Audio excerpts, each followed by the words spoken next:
ভাই একটু ইয়ে আছি, ব্যস্ত আছি। ওই ঘরে পাশের ঘরে বসে আছে, আমি বসে রয়েছি। আমার ছেলে বললো বাবা একটা টুল নিয়ে গেল, দিয়ে আমি সাথে সাথে বলছি বাবা টুল নিয়ে কোথায় গেল? ও বলছে বাবা আটকা দিছে। আমি বলছি তখন আমি কয়টার দিকে?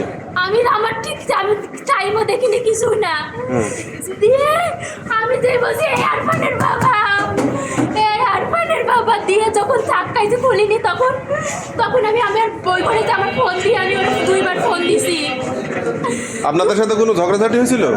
না, আমাদের সাথে কোনো ঝগড়াঝাটি হয় না। যখন স্বামী স্ত্রী দুটা কথা হয় ও বলতে থাকে, আমি এই রুমে পাশে বসে থাকি যাতে বেশি ঝামেলা না হয়, কোনো কিছু না হয়।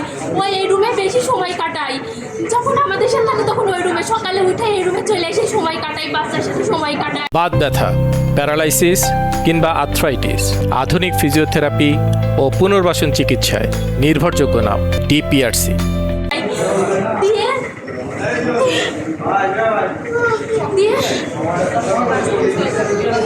তারপরে আমি যখন ওর দেখেও পাইনি, ওর ফোনেও পাইনি, তখন আমি বাড়ি আলাম। বলছে আপু পরে আসে, বাবা দরজা বন্ধ করেছে। এটা কয়টার দিকে?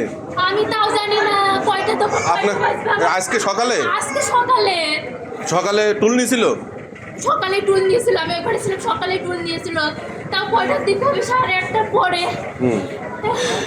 রাত্রে কোনো ঝগড়াঝাটি হয়েছিল আপনাদের? না না, রাত্রে কেউ সব বলতেও পারবে না কোনো সমস্যা হয়েছিল কি হয়েছিল। কালকে অফিসে আসার পরে মন টন খারাপ টারাপ এমন কিছু ছিল?